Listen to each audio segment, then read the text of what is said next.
Assalamualaikum warahmatullahi wabarakatuh. Halo teman-teman, bertemu lagi dengan aku. Mungkin untuk jarak waktu yang cukup lama kemarin, kembali lagi di sini aku Azza. Kita akan membahas materi mengenai senyawa kompleks untuk kimia dasar 1A. Tetapi sebelum itu, jangan lupa berdoa terlebih dahulu, teman-teman semua. Jadi, di sini ada beberapa istilah di dalam senyawa kompleks logam. Ada istilah ligan. Ligan itu adalah bisa molekul, bisa ion, syaratnya harus memiliki pasangan elektron bebas. Kemudian ada logam. Logam itu adalah penerima ikatan kovalen koordinasi. Syarat untuk bisa menerima kovalen koordinasi, logam atau ion logam ini yang sebagai akseptor pasangan elektron harus memiliki orbital kosong. Kemudian ada istilah bilangan koordinasi. Bilangan koordinasi itu terkait dengan jumlah ikatan kovalen koordinasi yang terikat pada ion logam. Contoh pada molekul FeH2O6 2+, bilangan koordinasinya 6. Ini adalah contoh beberapa senyawa kompleks. Ada juga senyawa kompleks yang memiliki bilangan koordinasi 2. Ini contohnya AgNH3 2 kali plus, AgCN-. Kemudian ada yang bilangan koordinasinya 6. Bentuknya kalau 6 berarti oktahedral. Jadi mirip dengan teori domain elektron. Kalau bilangan koordinasi 2 linier, kalau 6 oktahedral. Kemudian untuk bilangan koordinasi 4, ini ada dua bentuk. Bisa tetrahedral, bisa juga square planar atau berbentuk kotak. Nah, kalau di dalam teori domain, bentuk kotak ini disebabkan karena adanya pasangan elektron bebas pada posisi vertikal. Tetapi dalam kasus senyawa kompleks bukan seperti itu.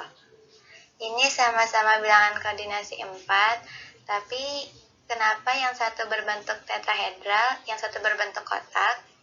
Nah, ini akan dijelaskan dengan menggunakan yang namanya teori medan kristal. Nanti akan dijelaskan di akhir bab ini.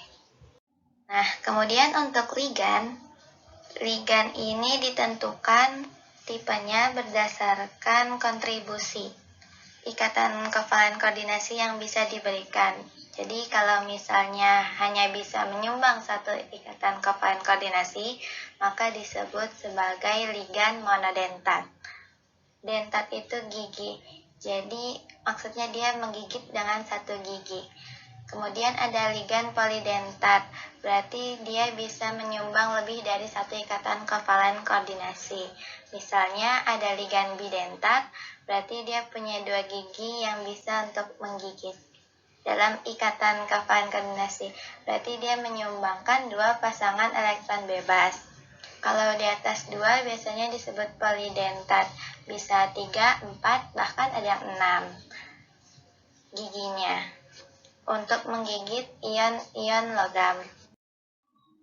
Sekarang kita lihat contoh dari ligan monodentat. Ligan monodentat itu misalnya molekul air, amina, karbon monoksida, atau karbonil, nitrosil, metilamin, klor, fluor. Umumnya molekul-molekul kecil hanya bisa menyumbang satu pasang elektron bebasnya untuk membentuk ikatan kovalen koordinasi. Nah, untuk kasus tertentu ada lebih dari satu kemungkinan yang bisa disumbangkan pasangan elektron bebasnya. Misalnya pada nitro atau NO2. Jadi, bisa nitrogennya yang menyumbang pasangan elektron bebas, bisa juga oksigennya. Jadi, kalau misalkan nitrogennya yang disumbangkan, maka namanya nitrito strip N. Kalau oksigen yang disumbangkan disebut nitrito O. Nah, SCN juga sama. Pasangan elektron bebas ada di S dan juga ada di N. Jadi bisa yang disumbangkan untuk membentuk ikatan kovalen koordinasinya bisa S-nya. Jadi ditulis tiosianato S. Kalau N yang disumbangkan jadi tiosianato N. Jadi kalau misalkan ada beberapa yang bisa disumbangkan, itu harus dituliskan atom apa yang terikatnya. Kemudian ini contoh lain, ligan monodentat senyawanya. Di sini misalnya ada Zn mengikat ion Cn-, ada 4 ion Cn- yang terikat. Kemudian untuk contoh berikutnya ada platina mengikat 2 ligan klor dan 2 ligan amina. Bisa kita perhatikan bentuk molekulnya berbeda. Yang satu bentuknya tetrahedral, yang satu platina bentuknya kotak. Padahal di sini tidak ada pasangan elektron bebas jadi platina yang menyebabkan bentuknya menjadi kotak. Tapi nanti bisa dijelaskan mengapa akhirnya diambil bentuk yang kotak. Nah, kemudian ini contoh kompleks ligan logam dengan ligan monodentat dengan bilangan koordinasi 6. Misalnya di sini ada ion logam berkoordinasi dengan molekul netral, molekul air. Jadi kalau dia berkoordinasi dengan molekul air dan molekul air itu netral, maka muatan dari kationnya tidak berubah, tetap plus 3. Nah, kalau misalnya di kanannya di sini Al3+, ini membentuk koordinasi dengan 6F-. Nah, maka muatan akhirnya akan menjadi -3. Nah, jadi kompleks itu bisa menjadi kation, juga bisa berperan sebagai anion. Ini harus kita perhatikan.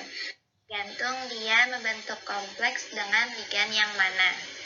Nah, contoh yang lain, CO, di sini CO2+ membentuk kompleks dengan amina. Amina itu NH3 molekul netral, sehingga tidak akan mengubah muatan dari ionnya. Ini juga CO, NH3 4 kali, H2O 2 kali, ini campuran antara H2O dengan NH3. Nah, ini semuanya kebetulan netral ligannya, jadi muatan dari ion logamnya tidak berubah, tetap 2+. Oke, nah ini sekarang contoh dari ligan bidentat.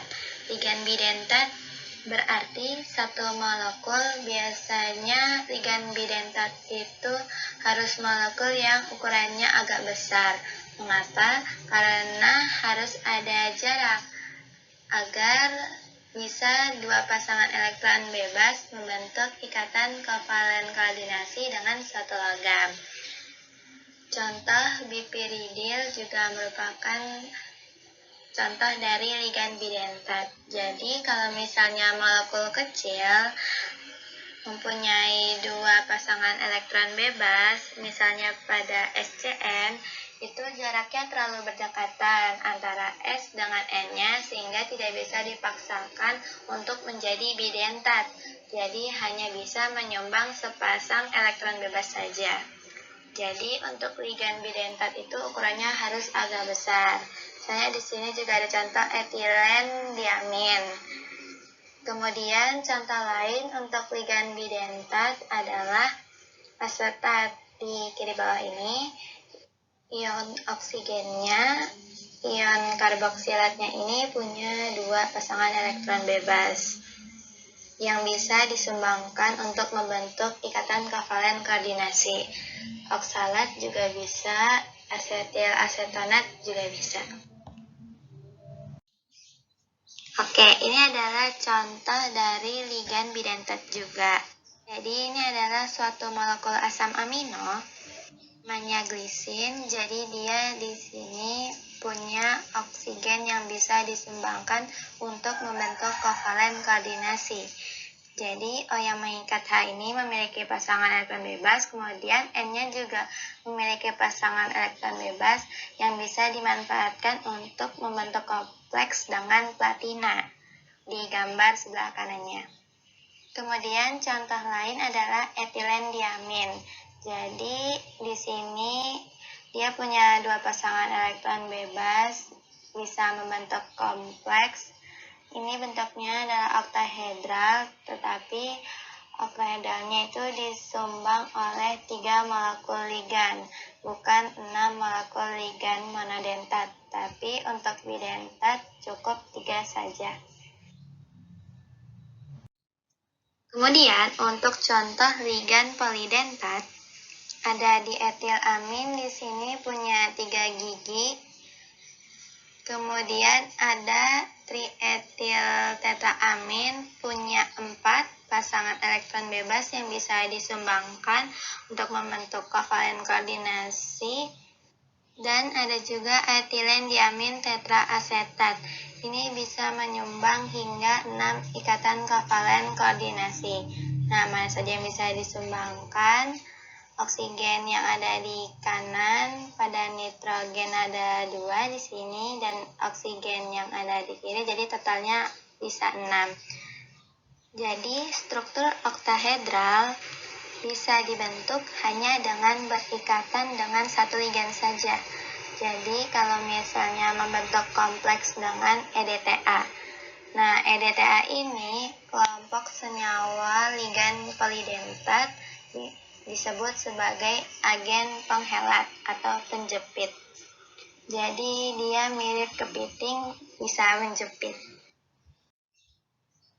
Oke, ini contoh ligan polidentat yang lainnya, ada banyak di sini. Ada ligan polidentat yang dimanfaatkan oleh hemoglobin, jadi memanfaatkan cincin porfirin. Nah, ini adalah contoh kompleks logam dengan ligan polidentat. Kita perhatikan di sini, misalnya ada suatu logam membentuk kompleks dengan molekul EDTA, jadi nanti strukturnya akan seperti yang B. Jadi setiap ion oksigen pada tetraasetatnya menyumbang sepasang, kemudian setiap aminnya menyumbang sepasang elektron bebas. Jadi ada 2 ikatan kovalen koordinasi dari amin dan 4 ikatan kovalen koordinasi yang disumbangkan oleh oksigen. Jadi total ada 6 bilangan koordinasi. Nah, ini contoh senyawa kompleks pada molekul biologi, pada hemoglobin. Jadi, hemoglobin memiliki cincin porfirin, namanya dengan bilangan koordinasi 6.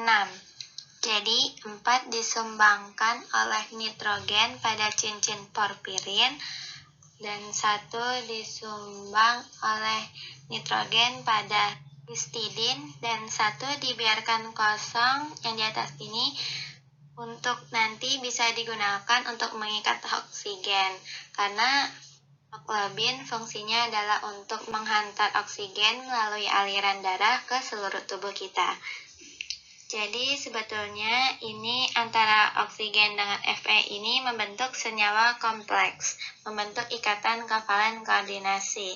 Jadi ikatan oksigen dengan Fe ini cukup kuat, tapi ada pesaing O2 yang bisa terikat pada hemoglobin, yaitu karbon monoksida.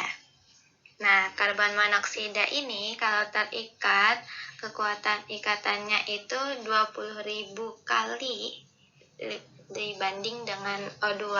Jadi kalau misalnya di kendaraan ada kebocoran sehingga pembakarannya tidak sempurna dari bahan bakar itu dan akan menghasilkan CO, dan CO-nya masuk ke dalam kabin, ini bisa meracuni si pengendara mobil atau yang ada di dalam mobil tersebut, sehingga kita akan kekurangan oksigen karena hemoglobinnya akan mengikat karbon monoksida. Kemudian senyawa kompleks ini yang menjadi isu dalam pembentukan senyawa kompleks ini adalah kestabilan. Nah, bagaimana caranya kita menilai kestabilan dari suatu senyawa kompleks? Salah satunya adalah dengan nilai tetapan kesetimbangan pembentukan kompleks. Jadi kalau misalnya kita ingat mengenai kesetimbangan, definisi untuk ketetapan kesetimbangan untuk reaksi berikut adalah konsentrasi dari NiNH3 6 kali 2+ dibagi dengan konsentrasi Ni2+ dikalikan konsentrasi NH3 pangkat 6. Kita perhatikan, jadi kalau misalnya makin besar nilai tetapan kesetimbangan pembentukannya atau K-formnya akan semakin tinggi kestabilannya. Jadi contohnya kalau di sini 2,0 kali 10 pangkat 8, yang bawahnya 1,4 kali 10 pangkat 17. Mana yang lebih stabil? Tentu saja yang K-formnya paling besar, itu yang bawah. Jadi kemungkinan untuk terurai kembali itu semakin kecil. Jadi kalau misalnya nilainya sangat besar seperti K-form yang bawah ini, jadi konsentrasi senyawa kompleks yang bawah ini lebih besar, jauh lebih besar dibanding dengan sisa komponen pembentuknya. Yang menarik di sini adalah bilangan koordinasinya sama-sama 6. Yang pertama, reaksi yang pertama membentuk koordinasi 6 dengan ligan monodentat. Yang satu membentuk koordinasi 6 dengan ligan bidentat. En itu adalah etilen diamin, adalah ligan bidentat. Nah, tetapi kenapa kestabilan untuk etilen diamin, reaksi yang kedua, kompleks dengan etilen diamin ini jauh lebih tinggi dibanding dengan pembentukan kompleks dengan ligan monodentat? Nah, ini terkait dengan entropi. Entropi itu menyatakan derajat ketidakteraturan. Jadi, kalau misalkan suatu logam membentuk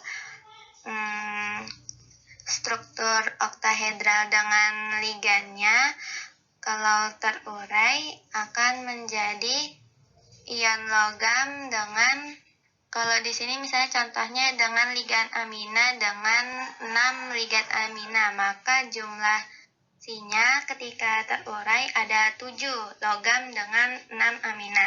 Nah, semakin banyak jumlah penguraiannya, maka entropinya akan semakin tinggi.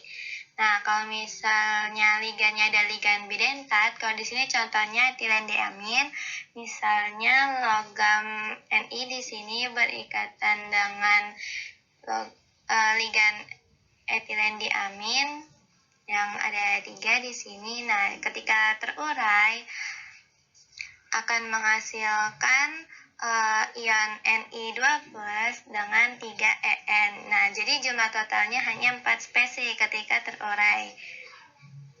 Kalau yang sebelumnya kan ada 7 spesies kan, kalau misalnya dengan ligan monodentat, contohnya amina. Nah, kalau dengan ligan bidentat dengan etilen diamin di sini hanya 4 spesies. Jadi entropi ketika berikatan dengan ligan bidentat, entropinya lebih kecil. Itu sebabnya nilai ligan monodentat, nilai K-formnya jauh lebih kecil dibandingkan dengan ligan bidentat. Jika kompleks berikatan dengan ligan monodentat, ketika terurai menghasilkan spesies yang jauh lebih banyak dibandingkan jika berikatan dengan ligan bidentat. Jadi, kompleks yang berikatan dengan ligan bidentat memiliki kestabilan yang ekstra. Selanjutnya, kita perhatikan bagaimana cara memberikan nama pada senyawa kompleks.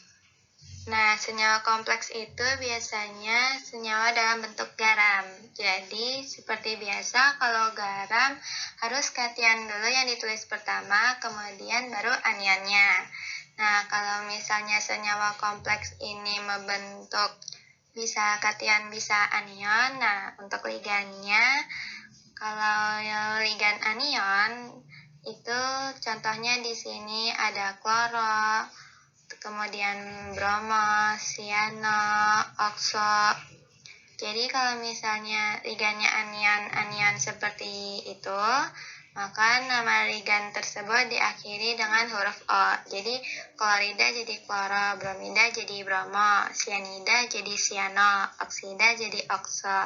Jadi gitu.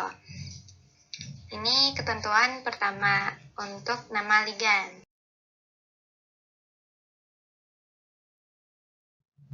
Kemudian kalau misalnya ligannya adalah suatu ligan ion poliatom, contohnya di sini CO32-, S2O32-, SCN-, dan seterusnya, maka biasanya kalau dalam kondisi garam normal, bukan garam kompleks, adalah karbonat kan. Nah, kalau dalam senyawa kompleks menjadi karbonato. Jadi akhiran at diubah menjadi ato.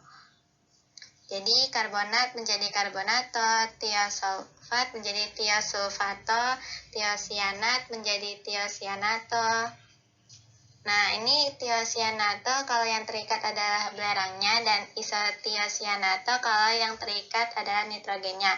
Kalau oksalat jadi oksalato, ini pasti oksigen. Kalau NO2- bisa nitrogen atau oksigen. Jadi kalau yang misalnya yang terikatnya oksigen namanya nitrito. Kalau yang terikatnya nitrogen namanya menjadi nitro.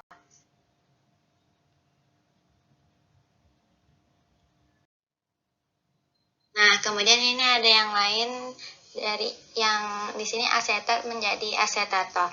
Nah, kalau ligannya itu ligan molekul netral, kita perhatikan di sini namanya tidak diubah menjadi O belakangnya. Senyawa amin menjadi amin, aqua tetap aqua. Jadi tidak mengalami perubahan nama. Jadi ligan yang netral diberi nama sesuai dengan nama molekulnya.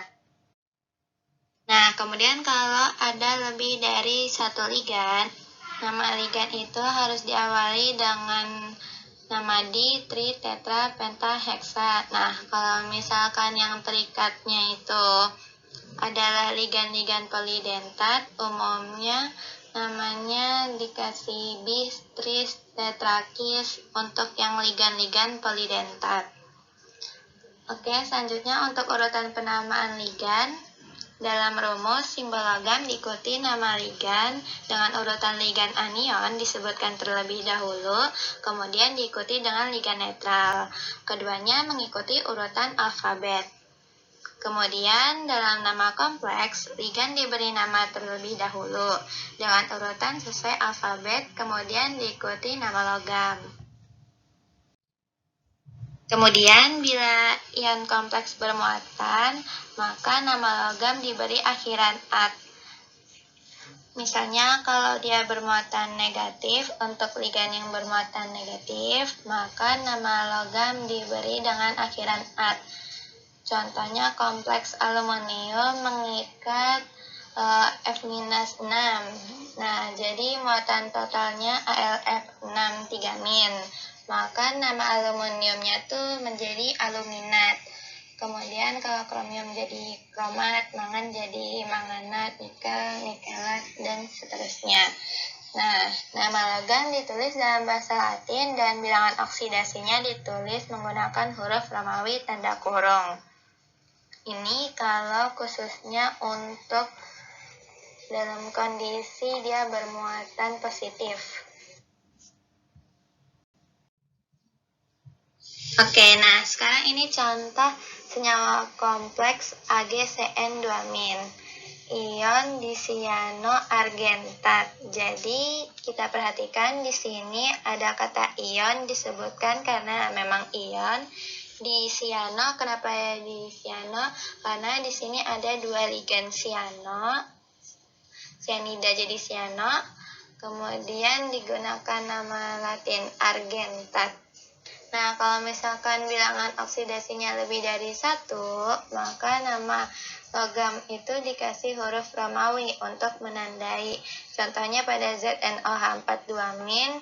Zn ini bermuatan 12, maka ion tetrahidroxozinkat 2. Kemudian CONH36 3+, CO ini bermuatan 3+, maka bilangan oksidasinya 3, ion heksaamin kobalt 3 ditulisnya. Kemudian pada En3Cl2, di sini ada 2 ligan yang terikat dan di sini netral, jadinya maka Mn bermuatan 2+ karena Cl bermuatan -1 ada 2. Nah, ditulis menjadi di sini karena ada 3 ligan bidentat maka menjadi tris. Nah, kalau ligan monodentat kan tri kan ya. Kalau ligan polidentat di sini tulisnya tris etilen diamin mangan 2 klorida.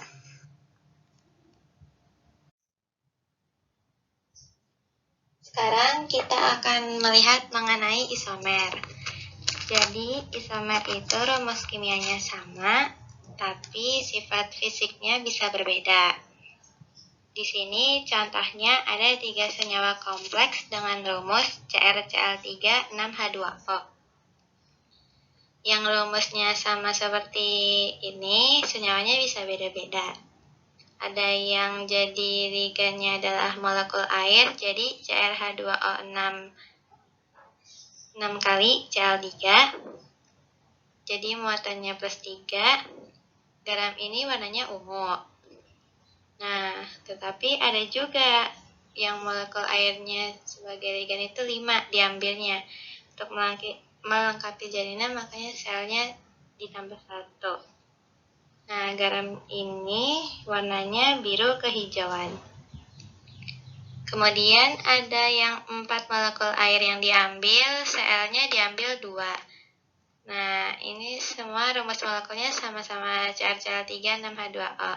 Nah, yang terakhir ini warnanya hijau. Jadi, kita perhatikan isomer ini meskipun rumus molekulnya sama, sifat senyawa kompleks ini berbeda. Kompleks yang berbeda, karakter fisiknya tentu bisa berbeda.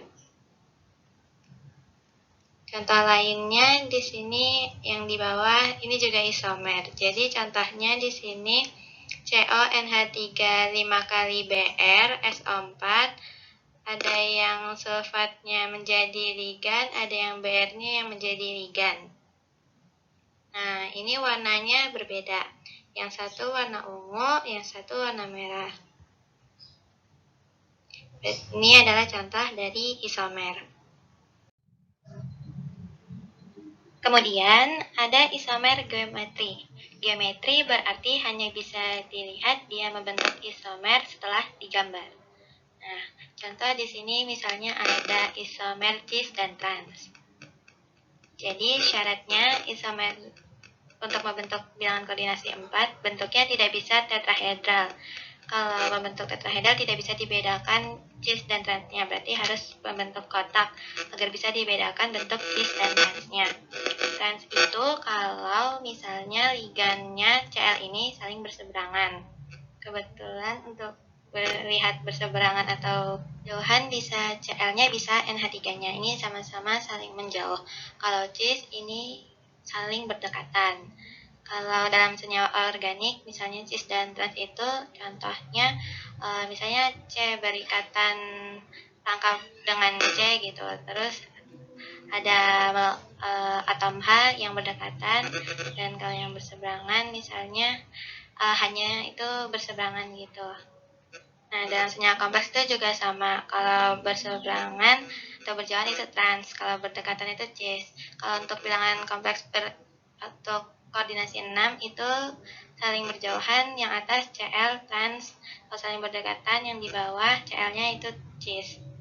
Ini rumus molekulnya sama, yang atas ini CrH2O 4 kali Cl2, yang bawah juga gitu. CrH2O 4 kali Cl2+.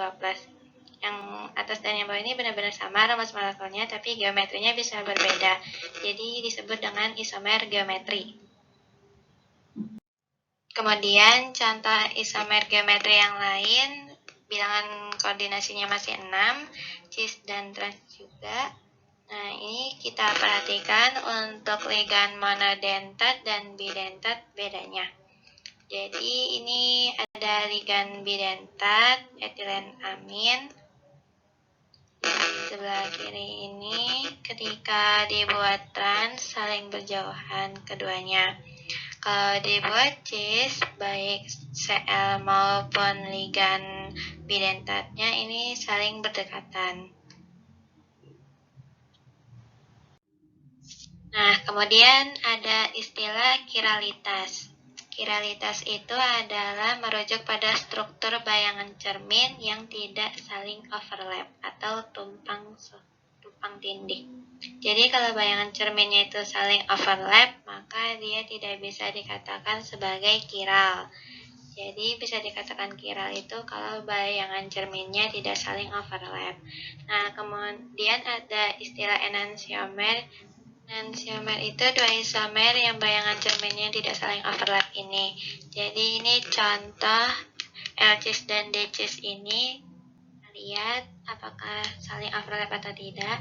Kalau tidak saling overlap, maka dia termasuk senyawa kiral. Kalau overlap berarti dia bukan senyawa kiral. Nah, untuk menguji dia itu senyawa kiral atau tidak, salah satunya adalah dengan menggunakan alat yang namanya polarimeter. Tetapi sebelum ke sana, aku mau coba ajak untuk mengingat pelajaran senyawa kimia organik. Dalam kimia organik, atom karbon ini kalau mengikat 4 atom yang berbeda, misalnya hidrogen mengikat, terus Cl mengikat Br sama mengikat F, nah maka atom karbonnya itu dikatakan sebagai atom karbon kiral. Kalau dalam kimia organik kan begitu ya. Kalau dalam senyawa kompleks, kalau bayangan cerminnya tidak saling overlap, itu dikatakan juga merupakan senyawa kiral. Jadi seperti tangan kita, kalau bayangan cermin satu sama lain, tapi kalau tangan kita diarahkan ke bawah, kita overlapkan, maka jempol akan bertemu dengan kelingking, tidak sama satu sama lain. Jadi tangan kita ini termasuk sebagai senyawa kiral, karena dia tidak saling overlap satu sama lain. Nah, ini untuk membayangkan saja gitu. Senyawa kiral atau tidak bisa diuji dengan menggunakan alat polarimeter. Jadi alat ini untuk melihat apakah senyawa ini bisa memutar bidang polarisasi atau tidak. Apa itu bidang polarisasi? Kalau kita lihat cahaya itu kan merupakan satu gelombang elektromagnetik ya. Jadi dia punya komponen medan listrik Y dan punya komponen medan magnet di X ya, di mana vektornya saling tegak lurus, vektor medan listrik dengan vektor medan magnetnya. Nah, bidang polarisasi itu cukup diwakili oleh salah satu, bisa medan listrik atau medan magnet. Sebagai contoh, misalnya yang kita wakili adalah vektor medan listrik sebagai bidang polarisasi. Jadi kalau cahaya polikromatik itu artinya cahaya yang memiliki banyak bidang polarisasi. Jadi awalnya sumber cahayanya ini di sini di sebelah kiri awalnya polikromatik, kemudian dimasukkan ke dalam polarimeter filter yang hanya melewatkan satu bidang polarisasi, yang vektor medan listrik di sini yang ke atas dan ke bawah. Ketika bidang polarisasi ini ditembakkan kepada suatu kompartemen yang mengandung senyawa kiral di dalamnya ini, nah bidang polarisasi ini bisa berputar. Bisa berputarnya itu bisa ke kiri atau dia bisa juga berputar ke kanan. Kalau berputar ke kiri biasanya disimbolkan dengan L, dan kalau ke kanan dengan D. Nah, kalau polarimeter ini bisa mendeteksi sudut putar bahwa senyawa tersebut benar senyawa kiral. Kalau tidak ada perputaran berarti bukan senyawa kiral. Ini contoh eksperimen untuk membuktikan bahwa dia itu kiral atau tidak. Sekarang kita lihat sifat dari senyawa kompleks. Jadi ada dua sifat yang menjadi karakteristik senyawa kompleks. Yang pertama, senyawa kompleks itu umumnya berwarna. Kemudian yang kedua, senyawa kompleks itu sebagian juga memiliki sifat paramagnetik. Nah, bagaimana cara menjelaskan warna pada senyawa kompleks dan sifat paramagnetik pada senyawa kompleks? Ini akan dijelaskan dengan teori kuantum yang disebut dengan teori medan kristal. Kenapa masuk ke dalam kelompok kuantum? Karena melibatkan overlapping orbital. Nah, sekarang apa itu teori medan kristal? Jadi, teori medan kristal itu bisa dibayangkan seperti interaksi ionik. Jadi, interaksi kovalen koordinasinya akan diabaikan dalam teori medan kristal. Jadi, dibayangkannya sebagai interaksi ionik. Logamnya yang bermuatan positif, ligannya yang membawa muatan negatif. Jadi, ligan ini dianggap sebagai titik muatan negatif. Nah, kalau kita perhatikan gambar di bawah ini, gambar yang di sebelah kiri ini, jadi ligannya sebagai sebuah titik muatan negatif yang merapat menuju muatan positif dari M, yaitu logamnya. Nah, sekarang karena di sini ligannya itu mengisi orbital D, pada logam transisi kan ya, umumnya mengisi orbital D. Nah, karena bentuknya itu kalau di sini contohnya oktahedral seperti ini, maka karena ligan ini masuk ke dalam sumbu, jadi misalkan sumbu yang berdatar itu X dan Y, ligan itu menuju logamnya ini, ion logamnya melalui sumbu-sumbunya. Nah, karena melalui sumbu, sementara kita lihat karena orbital yang digunakan untuk membentuk kompleks itu orbital D, kita lihat tipe dari orbital D-nya itu. Orbital D itu kan ada DXY, DXZ, DYZ. Nah, kalau DXY, DXZ sama DYZ ini orbital yang orientasinya di antara sumbu. Jadi kalau ada ligan yang mendesak pada sumbu, efek tolak menolak pada orbital yang tadi disebutkan akan relatif rendah. Nah, tapi kalau orbital yang lain yaitu dx kuadrat, y kuadrat, dan dz kuadrat, kan itu terletak pada sumbu. Jadi orbitalnya di sumbu gitu, dan seketika ligan datang, tolak menolaknya akan lebih kuat gitu. Terhadap orbitalnya akan lebih kuat tolak menolaknya. Nah, efek ini akan menyebabkan ketika orbital D pada ion yang belum mengikat ligan, ketika ligan masuk, orbital D ini akan terpisah. Nih, bisa lihat di sebelah kanan, DXY, DXZ, dan DYZ itu posisinya di bawah karena tolakannya paling rendah, tetapi tetap ya energinya naik, dari energi atom bebasnya naik, mengalami kenaikan yang lebih signifikan terasa ketika orbital dx kuadrat, y kuadrat, dz kuadrat. Jadi orbital 3 orbital pada posisi di bawah dan 2 orbital pada posisi di atas. Nah, delta ini adalah besarnya gap energi antara dua kelompok orbital ini. Nah, nanti ada tipe ligan-ligan tertentu yang memberikan efek terhadap nilai delta yang berbeda. Ada yang memberikan nilai delta kecil, ada juga yang menyebabkan nilai deltanya menjadi sangat lebar. Jadi, bisa dipahami terlebih dahulu mengapa ada pemisahan orbital D. Nah, sekarang kita perhatikan apa saja faktor yang mempengaruhi besarnya nilai delta. Pertama adalah faktor ligan.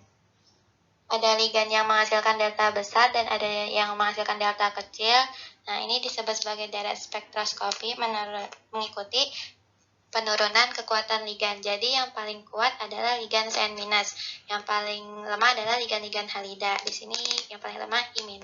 Jadi kalau ligan Cn- yang datang, itu deltanya akan menjadi sangat besar. Kalau ligan halida yang datang, apalagi I-, deltanya akan relatif kecil. Nah, nanti efek besar kecilnya delta akan dijelaskan nanti. Yang menyebabkan kompleks berwarna dan tidak itu dipengaruhi oleh besar kecilnya delta. Yang kedua adalah faktor bilangan oksidasi dari logam. Jadi nilai delta bertambah seiring dengan naiknya bilangan oksidasi. Nah, ini mengapa bisa terjadi? Misalnya pada kompleks Fe2+ dengan Fe3+, ini akan memberikan delta yang berbeda. Delta yang lebih besar akan terjadi pada Fe3+. Mengapa?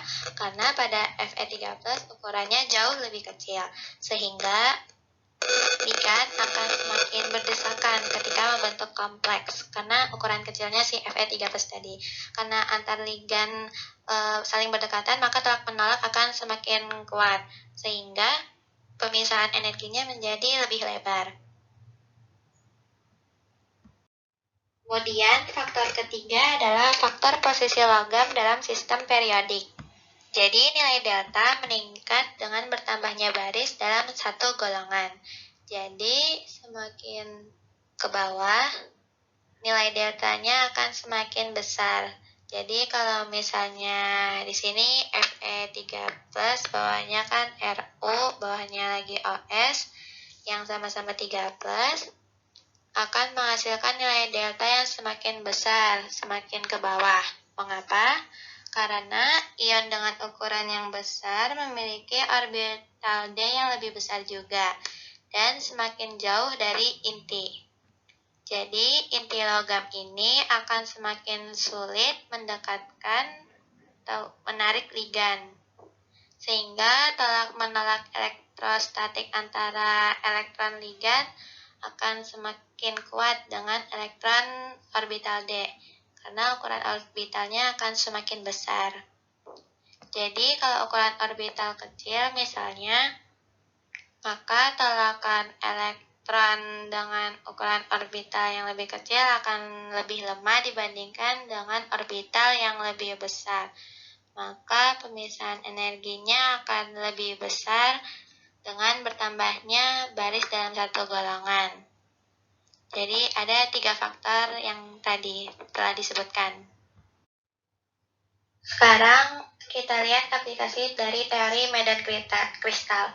Cr2+ mudah dioksidasi menjadi Cr3+. Mengapa? Misalnya awalnya kita punya senyawa kompleks di sini CrH2O6 2+. Ini sangat mudah dioksidasi menjadi CrH2O6 3+. Mengapa mudah sekali dioksidasi? Kita lihat terlebih dahulu di deret spektroskopi. Posisi H2O ini bukan ligan yang terlalu kuat, jadi ketika Cr mengikat ligan H2O, energinya tidak terlalu besar, deltanya tidak terlalu besar. Kita lihat konfigurasi elektron dari Cr, 3D54S1, kalau Cr2+, berarti hilang 2 elektron menjadi 3D4. Nah, 3D4 ini ketika kita susun di dalam orbital D, hasil splittingnya, berarti DXY, DXZ, dan DYZ yang di bawah, yang di atasnya tadi DX kuadrat, Y kuadrat, dan DZ kuadrat. Karena deltanya tidak terlalu besar, kita perhatikan gambar yang di bawah ini, maka 4 elektron ini bisa disusun ke atas, bisa dipromosikan, jadi tidak perlu dipaksakan untuk berpasangan di bawah. Karena selama ada ruang kosong yang dekat jaraknya, maka elektron cenderung mengisi yang kosong dulu untuk bisa sendiri-sendiri dibandingkan berpasangan. Karena di sini ada elektron sendirian dengan energi yang lebih tinggi, maka elektron ini akan mudah sekali untuk dilepaskan yang di atas ini. Itu yang menyebabkan Cr2+ mudah sekali teroksidasi menjadi Cr3+. Di gambar kanannya ini, elektronnya lepas menjadi Cr3+, berarti CrH2O6 kali 2+ ini mudah sekali dioksidasi menjadi CrH2O6 kali 3+. Ini adalah salah satu contoh aplikasi teori medan kristal yang bisa menjelaskan mengapa ini mudah sekali teroksidasi. Kemudian kita coba manfaatkan teori medan kristal untuk menjelaskan warna. Sekarang kita coba perhatikan kondisi elektron yang di bawah dan yang di atas ini masih kosong, tidak terisi oleh elektron. Nah, kalau misalkan kita berikan energi foton, yang gambar di kanan ini menunjukkan bahwa elektronnya bisa dipromosikan ke tingkat energi yang lebih tinggi. Nah, kalau misalnya deltanya itu besar, delta energinya besar, maka energi foton yang harus diserap adalah energi UV. Kalau energi UV, senyawa kompleksnya tidak akan berwarna. Tetapi kalau misalkan deltanya itu kecil, gapnya itu kecil, maka mudah sekali mempromosikan elektron yang di bawah untuk tingkat energinya lebih rendah. Dengan cukup energi yang lebih rendah, itu berarti foton yang memiliki energi yang rendah itu foton di daerah sinar tampak. Nah, inilah yang akan menghasilkan warna nantinya. Kenapa ada senyawa kompleks berwarna atau tidak, itu diakibatkan dari besar kecilnya nilai gap energi antar orbital di dalam orbital D ya. Ini adalah roda warna, jadi cahaya yang nampak atau kelihatan di permukaan itu adalah cahaya yang tidak diserap atau cahaya sisa. Jadi misalkan begini, kalau kita melihat warna merah, berarti cahaya hijau yang diserap. Jadi awalnya cahaya itu kan putih, kemudian warna hijau diserap. Nah, warna sisanya itu warna merah. Ini berseberangan gitu ya. Kalau warna merah yang diserap, warna hijau yang akan muncul, yang akan tampak. Nah, sekarang kalau misalkan warna kuning yang diserap, maka warna biru keunguan di sini. Kalau warna violet yang diserap, warna kuning yang akan muncul. Nah, ini kita perhatikan di sini spektrum sinar tampak. Jadi kalau misalkan ada warna yang terlihat, maka bisa dibayangkan dia menyerap warna apa. Dan warna tersebut menentukan energi dari foton yang diserap. Jadi kalau misalkan di sini kita perhatikan, kalau menyerap foton cahaya merah, lambdanya besar, frekuensinya kecil, berarti bisa dibayangkan gap energinya kecil. Kalau menyerap warna ungu, maka berarti gap energinya itu akan lebih besar. Karena warna ungu itu lambdanya kecil, frekuensinya besar. Warna merah sebaliknya lambdanya besar, frekuensinya kecil. Sekarang kita lihat untuk kompleks krom. Ini ada krom yang berwarna hijau, berwarna ungu, dan berwarna kuning terang dan kuning yang lebih pekat. Kalau dia berwarna hijau, maka yang diserap adalah, kalau dari tadi kita lihat roda merah adalah roda warna, berarti warna merah yang diserap. Nah, karena warna merah energinya kecil, maka di sini bisa dilihat atau dibayangkan gapnya kecil. Nah, kalau misalnya warna kuning yang muncul, berarti kan yang diserap warna violet kan, energinya tinggi. Nah, bisa dibayangkan berarti deltanya itu pasti akan besar. Bisa dilihat dari ilustrasi di sini. Ini adalah contoh aplikasi dari teori medan kristal untuk menjelaskan warna. Sekarang teori medan kristal digunakan untuk menjelaskan sifat magnet. Ada senyawa kompleks yang bersifat paramagnetik dan ada diamagnetik. Ini contohnya misalnya FeH2O62+ itu bersifat paramagnetik, tapi FeCN64- sifatnya diamagnetik. Kenapa bisa beda? Padahal sama-sama kationnya Fe2+, tetapi kita perhatikan ligan yang diikatnya itu berbeda. Cn di sini masuk ke dalam ligan bermedan kuat yang bisa menghasilkan delta yang sangat lebar. Jadi Cn ini kekuatannya lebih besar dibandingkan H2O sehingga delta FeCN64- akan lebih besar dibandingkan delta FeH2O6 2+. Nah, kemudian energi pasangan atau pairing energi adalah energi yang diperlukan untuk mengatasi gaya tolak-menolak dua elektron yang diletakkan secara berpasangan dalam satu orbital. Nah, kalau nilai delta lebih besar dari P, maka elektron akan lebih stabil berpasangan pada orbital D.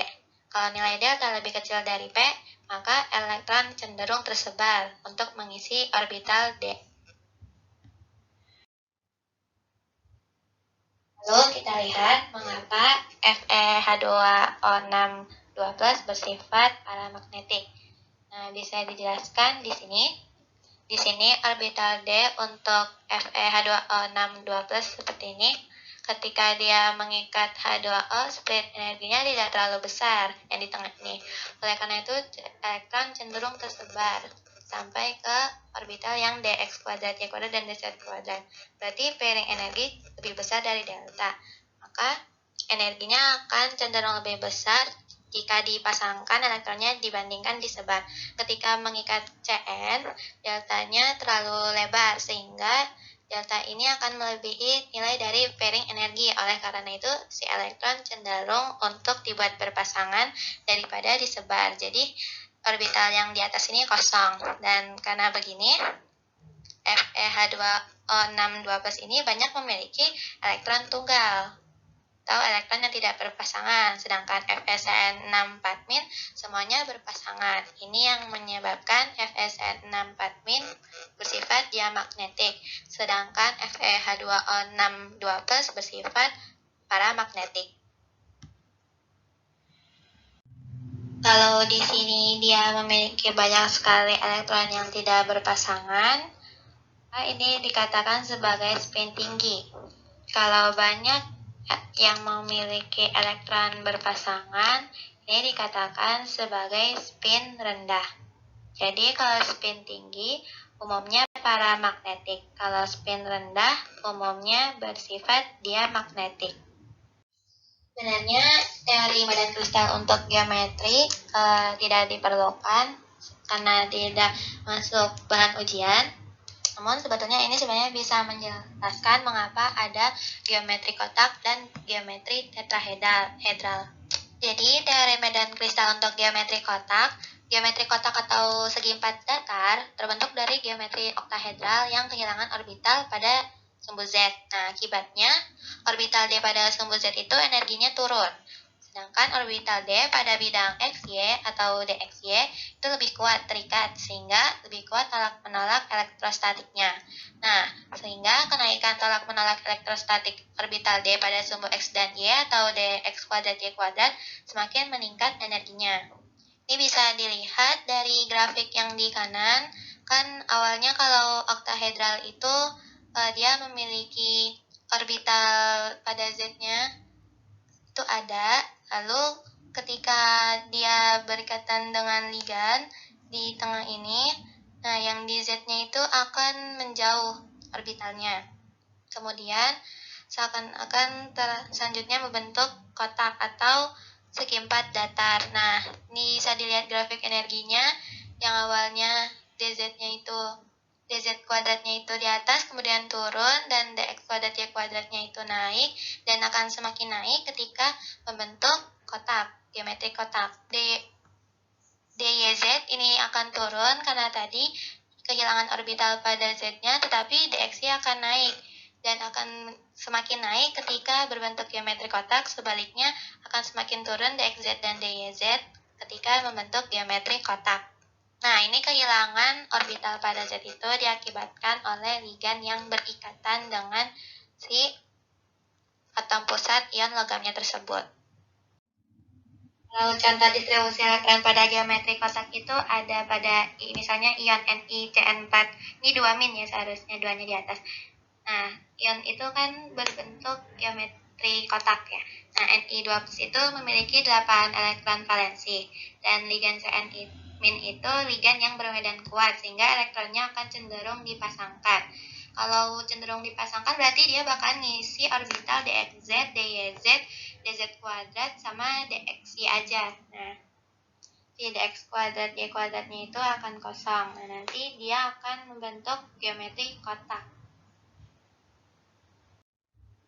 Untuk teori medan kristal yang untuk geometri tetrahedral, nah pada geometri tetrahedral, ligan kan mendekat pada atom pusat pada posisi antar sumbu, sehingga tolak menolak dengan orbital dxz dan dgz akan menjadi lebih tinggi dibandingkan dengan orbital dx kuadrat y kuadrat dan dz kuadrat.